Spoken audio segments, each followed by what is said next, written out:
Hi everyone! In this video I'm going to show you the 12 exercises for this year's TTH Christmas Challenge.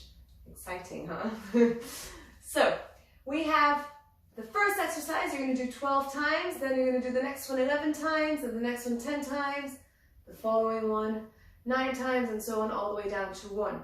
Once you're done with that, call it one segment or whatever you want to call it, you do it again. That's right.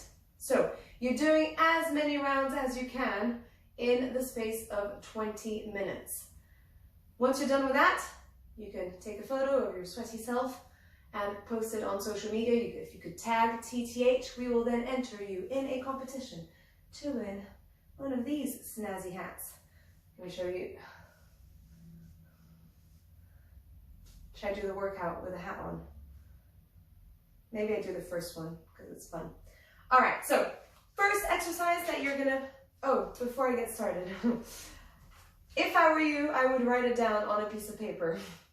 It helps. Remember, just keep it there. If you lose your memory like I do after every single one, then it will be helpful.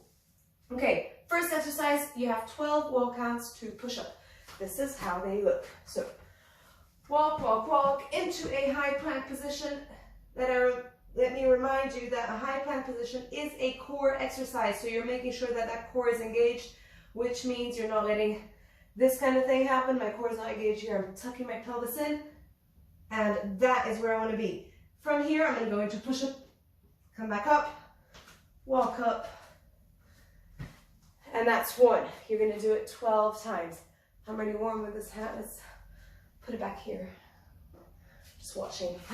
All right, so we've done the first exercise, 12 walkouts to push up. The second exercise is squat jumps.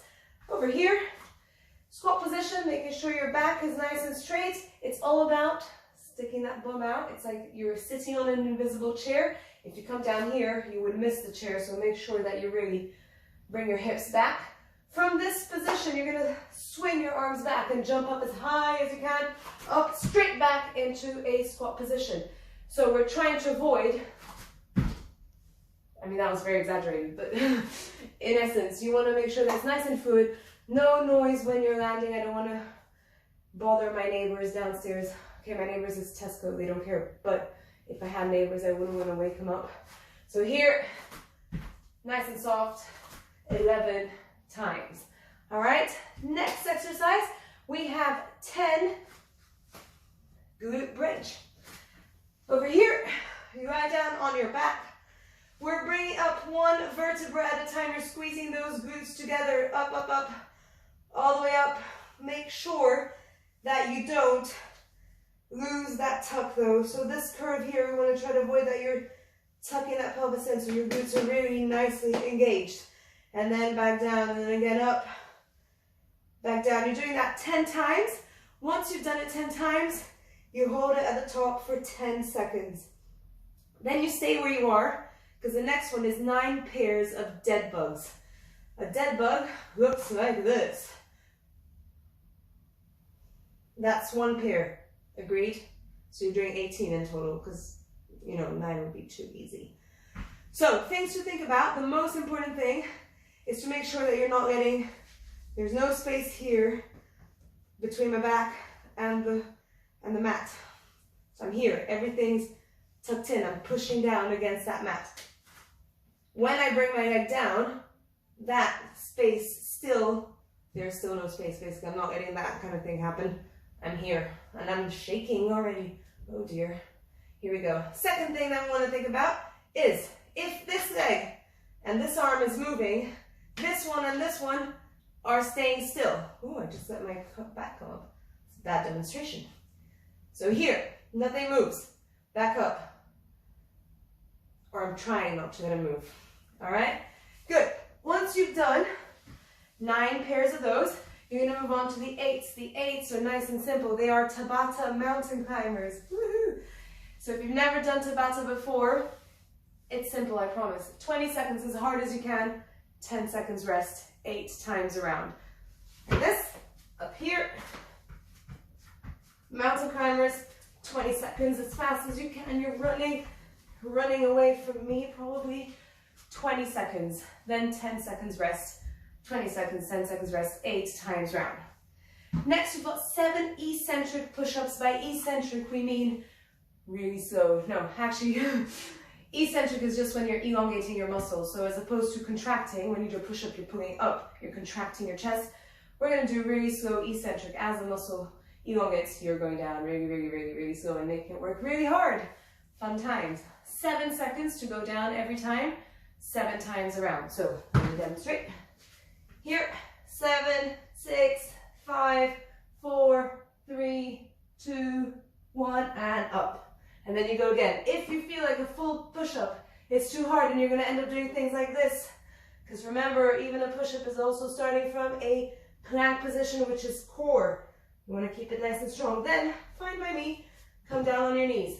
Although, we want to make sure that as you do your push-ups on your knees, you're not leaving your bum behind. Yeah, you take it with you.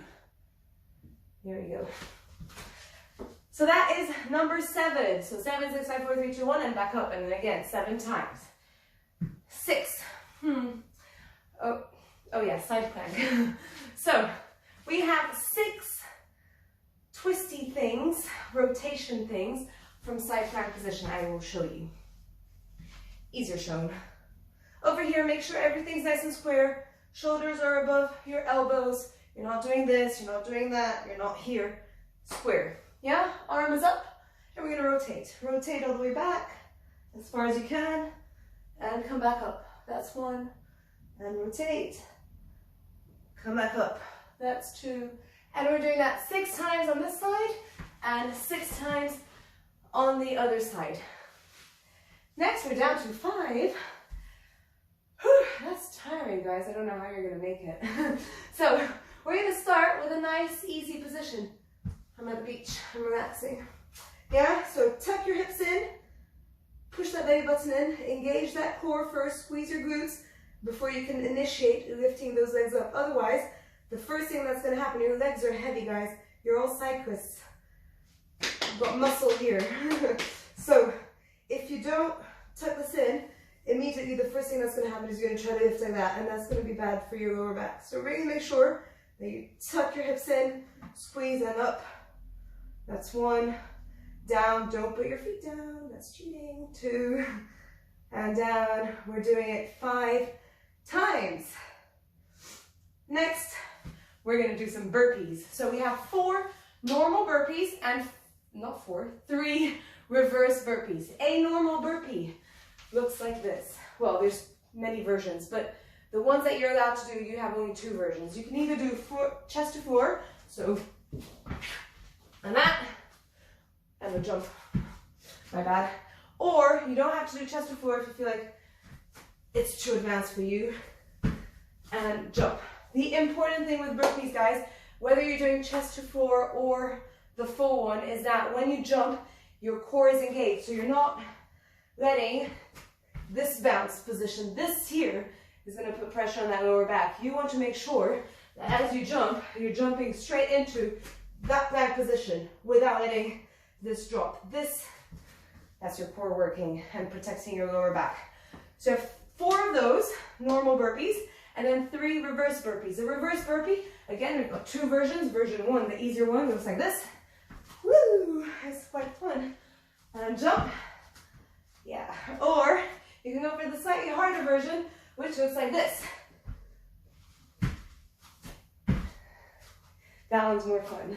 So try it out. So 3 of those. We are now moving on to 2s. For 2s, we are doing 2 sets of lunges matrices.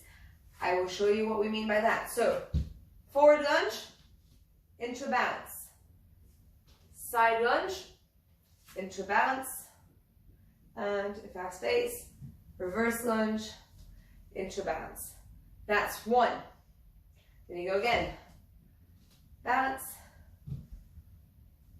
balance, reverse, yes, I have space, balance, that's 2. And then you change sides, front, side, back, and you finish your lunge matrices. Just a few comments on technique with lunges. When you're doing your forward lunge, you want to make sure that your front heel stays on the floor at all times. That's really important to protect your knees. Second thing is we want to make sure that your upper body is elongated, nice and tall. We don't have this sort of forward lean going on. We're here. And when we come back up, especially, no forward lean at all. Down and up into that balance. In the balance, we're going to try to keep those hips nice and square, so you're not doing that.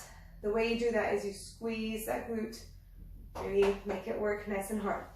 For the side lunge, guys, here, I'm really going to stick my bum all the way back. I'm going to try not to let sort of my hips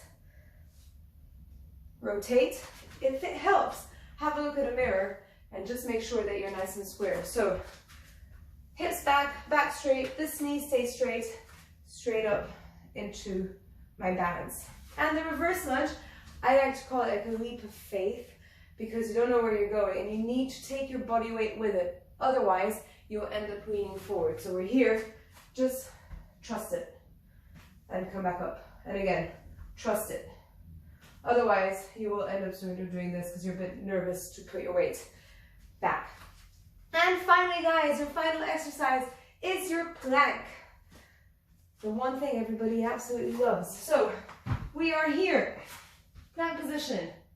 Now, I quite like doing plank with what we call a pelvic tilt.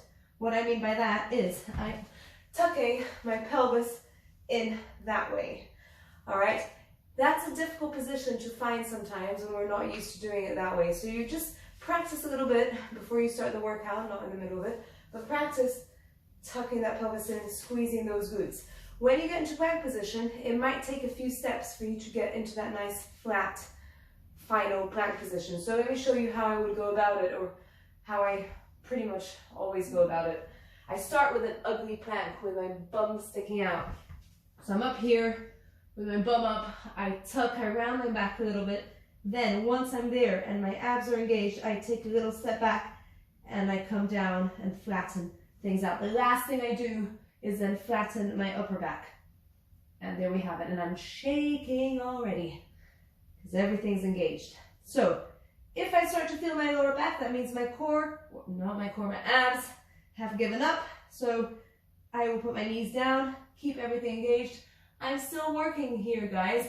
If I do this, I'm no longer working. But if I stay in this position, I'm still working, but it's just a little bit less intense. So then when I'm ready, I can come back up. All right? We're doing 1 minute of that. You come down if you need to, and then come back up. There is no point in continuing if your lower back is starting to ache, because all that means is that your core has given up and it's not doing the job that you're asking it to do when you're doing the plank. All right? I mean, yeah. We can go into more detail next video on planks.